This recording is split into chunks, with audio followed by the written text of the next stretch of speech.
آیا ایمپلنت سن خاصی داره؟ یعنی به درد کسایی هم میخوره که دندونهاشون خیلی خرابه یا مشکلات خیلی پیچیده‌ای تو دندوناشون دارن؟ ما میپرسیم مثلا چند دندان شما کمبود دارین و این دندانایتان به چه دلایلی از دست دادین. بستگی به مارک نداره، بستگی به استخوان بیره داره، اما در بعضی موارد. درود بر شما، امیدوارم حالتون خوب باشه، دلتون شاد باشه، لبتون خندون باشه. اگر که لبخندتون رو پنهان میکنید به دلیل مشکلات دندونتون، ما اینجا هستیم که به شما کمک بکنیم لبخندتون رو دوباره به دست بیارید، اون هم به بهترین شکل ممکن. از مجموعه ویدیوهای پادکستی ما از مجموعه آکوادنت در خدمتتون هستیم. تو این ویدیو قراره که با آقای بهرام سرورزاده صحبت بکنیم، یکی از مشاوران فارسی زبان تیم آکوادنت که قراره در خصوص مسائل ایمپلنت در این ویدیو با همدیگه صحبت بکنیم و بهش بپردازیم. بهرام جان، خیلی خوشحالم که با همدیگه تو این ویدیو همراه هستیم. اگر که دوست داری به همراه ما سلام بده و با همدیگه در موردش صحبت بکنیم. خیلی ممنونم. سلام خدمت شما جناب آقای بهنیا و یک سلام خاص به بینندگان و عزیزانی که فعلا دارن از کانال یوتیوب کلینیک آکوادنت ما رو تماشا میکنن. یه سلام گرم خدمت همه عزیزان دارم و من در خدمتون هستم. بهرام جان، اصولاً اکثر بیمارهایی که ما داریم از اروپا، آمریکا و کشورهای مختلف به ما مراجعه میکنن توی زمینه ایمپلنت و روکش‌های دندان بیشتر به ما مراجعه میکنن یا مبحث هالیوود اسمایل. فکر میکنم که در خصوص ایمپلنت یه بخشی از سوالاتی که در ذهن مخاطبان ما وجود داره خیلی باید بیشتر شکافته بشه و بیشتر در موردش صحبت بکنیم. میتونی بیشتر به ما توضیح بدی در مورد ایمپلنت؟ بله حتما، چرا که نه. بیشتر دوستان و عزیزان ما که مشکل دندان دارن، مشکل اساسی دندانهایشان بیشتر روی کاش دندان یا همون ایمپلنت است و از لحاظ زیبایی درست کردن کراون یا روکش یا ما یک نام دیگه پوش برش میگیم، پوش زیرکانیوم، راجع به این مشکلات دارن که ما امروز میخوایم یک بعضی معلومات و بعضی مشوره ها راجع به ایمپلنت به شما و دوستای عزیز ارائه کنم.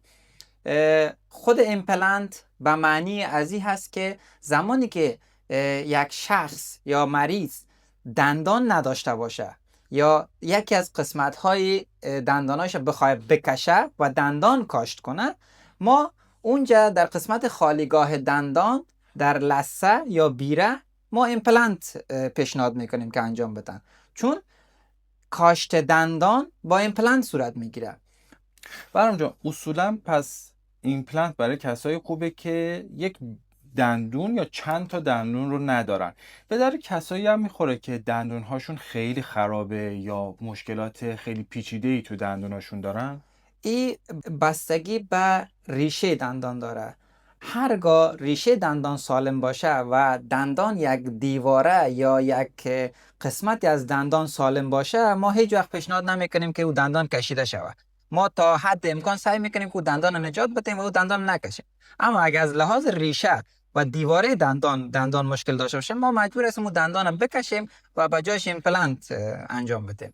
راهش، بهترین راه درمانش انجام ایمپلنت است و او دندان از لحاظ درمانی و صحی اگر درست نباشه و عمر کم داشته باشه، ما پیشنهاد میکنیم که دندان کشیده شه و جایش ایمپلنت صورت بگیره. متوجهم، خیلی عالی. فقط چیزی که من تو ذهنم هست و فکر میکنم تو ذهن خیلی از مخاطبان ما وجود داشته باشه اینه که آیا ایمپلنت سن خاصی داره؟ یعنی شخصی که میخواد ایمپلنت انجام بده حتما باید توی یک رنج سنی خاصی باشه؟ مثلا ممکنه که حتما برای کسایی پیشنهاد میکنین که سنشون بالا هستش یا حتی میتونه برای جوانها هم اتفاق بیفته؟ البته در جواب این سوال من نخیر گفتم میتونم، چرا که ایمپلنت بستگی به سن نداره. امکان داره بعضیا مثلا در سن کم یا در سن جوانی یک حادثه را بهشان رخ بده یا مثلا با یک مشکل پیش بشه برشان که اونا مجبور بشن که او دندان بکشن یا مثلا دنداناشان بشکنه، یک حادثه. و یا بعضی وقتها بعضی از مریضای ما مشکل ارثی هم میشه داشته باشن که به دلیلی که مثلا از پدر یا مادر یا از اقارب اولیه‌شان مشکل ارثی یعنی مشکل بیره یا لثه داشته باشن، اونا مجبور هستن که او دندان رو بکشن و به جایش ایمپلنت انجام بدن. یعنی ربطی به سن نداره. حتی بعضی از مریضای ما داشتیم که در سن مثلا 25 یا 26 سالگی که خیلی یک سن بلوغ یا خیلی سن جوانی هستن، اونا ایمپلنت نیاز داشتن. و حتی مریضایی هم داشتیم که سن 80 و 83 ساله بودن و بیره دندان یا همون لثه دندان توانایی انجام ایمپلنت داشتن. یعنی بستگی به سن نداره. متوجه. من قبل از اینکه سراغ سوالات مختلفمون بخوایم بریم و به اونها بخوایم بپردازیم، یه نکته رو میخوام خدمتتون اعلام بکنم. میدونید که وبسایت ما aquadent.com در داخلش به زبانهای مختلف، انگلیسی، آلمانی، فارسی و چندین زبان دیگه محتوای کافی موجود هستش. هم در داخل وبسایت ما، هم در توضیحات همین ویدیو ما برای شما فرمی رو میذاریم که شما میتونید به صورت رایگان به راحتی فرم پر بکنید، یک شماره تماس و یک ایمیل به ما ارائه بکنید. ما به صورت آنلاین با شما ارتباط برقرار میکنیم برای شما پلن‌های درمانی رو در راستای نیاز خودتون و بر اساس تشخیص متخصص و دندان پزشکی که قرار کار شما رو انجام بده پلن درمانی مشخص میکنیم. به صورت آنلاین با شما صحبت میکنیم، هر سوالی که داشته باشید رو برطرف میکنیم و قطعا در داخل استانبول پذیرای شما هستیم با امکان ترانسفر فرودگاهی و اسکان هتلی که به راحتی میتونید درش حضور داشته باشید و خیلی نزدیک به کلینیک باشین و درمانتون رو به راحتی با قیمت‌های بسیار بسیار پایین‌تر از قیمت‌های اروپا و یا آمریکا در استانبول با کیفیت بسیار بالا و گارانتی مادام العمر برای خودتون داشته باشید. برام جان، سوال بعدی که من ازت دارم و فکر میکنم که برای خیلی از افراد این سوال هست، چون به هر حال زمانی که فرم پر میشه و افراد متقاضی اطلاعاتشون رو به ما ارائه میکنن، شما به عنوان مشاورین فارسی اولین ارتباط ها رو با مریض ها میگیرید و باشون صحبت میکنید. اصولاً چه مارک هایی برای افراد مختلف، مارک ایمپلنت رو برای بیمارها پیشنهاد میکنین؟ آیا با مارک خاصی فقط باید کار کرد یا به کشوری که اون شخص میاد ارتباط پیدا میکنه؟ چون فکر میکنم تو ذهن خیلی از افراد این سوال هست. راجع به این سوالتان جناب آقای بهنیا، من میخوایم بگویم که بستگی به مارک ایمپلنت شخص یعنی نیاز نیست که یک مارک خاص رو انتخاب کنه و او مارک بیای انجام بده و بستگی به کشورش هم نداره، بستگی به سنش هم حتی نداره. بعضی مواقع فاکتور اساسی انجام ایمپلنت داشتن استخوان بیره یا استخوان لثه هست که اگر استخوان کافی داشته باشن و همون ضخامت لازمه را داشته باشن، ما میتونیم که هر مارک ایمپلنت را که اونا بخواین ما میتونیم برشان انجام بدیم. که امروزه بیشتر 4 مارک قابل استفاده است، خصوصا در ترکیه: مارک کوریایی، آلمانی، سوئیسی و آمریکایی. و خودتان شاید معلومات داشته باشین و عزیزان هم که بر ما بیشتر تماس میگیرن بیشتر روی مارک آلمانی و سوئیسی اصرار میکنن، چون هم شنیدن که این مارک ها کیفیت بالایی داره و هم استفاده بیشتر داره. که فعلا در درجه اول مارک اشترومن سوئیسی هست که در تمام دنیا حرف اول میزنه. اما بازم میگم که انتخاب ایمپلنت بستگی به مارک نداره، بستگی به استخوان بیره داره. اما در بعضی موارد که اگر استخوان بیره یا استخوان لثه مریض ضعیف باشه، جراح پیشنهاد میکنه که شما این مارک ایمپلنت استفاده کنین، به شما بهتر است. چرا؟ چون بعضی از مارک های ایمپلنت، خصوصا مارک اشترومن سوئیسی، تیتانیوم یا همو خاصیت جوش خوردن یا سفت شدن با بیره بیشتر است. زود با بیره همسازی و هماهنگی میکنه و زود با استخوان بیره جوش میخوره که زودتر سفت شوه و در دور بعدی که ما 3 الی 6 ماه بعد ما مریض میگیم بیاین به خاطر انجام روکش یا پوش دندان، میتونن که از اون مارک ها استفاده کنن. اما در عموم اگر بخوایم جوابی سوال بتوم، بستگی به مارک ایمپلنت نداره.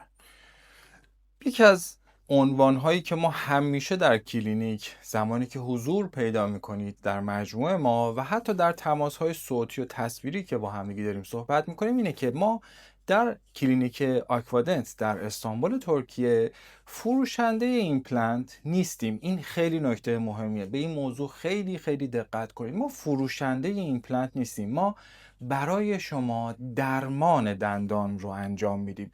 ممکنه که در راستای نیاز شما، همونطور که آقای بهرام عزیز هم در توضیحاتشون ارائه کردن، ممکنه که لازم باشه که برندهای متفاوتی رو بر اساس تشخیص جراح و دندانپزشکی که کار شما رو انجام میده نیاز باشه که از برندهای مختلف با مشورت خودتون انتخاب بشه و کار انجام بشه. این نکته رو فراموش نکنید که ما فروشنده ایمپلنت نیستیم و ما درمان کننده دندانهای شما هستیم.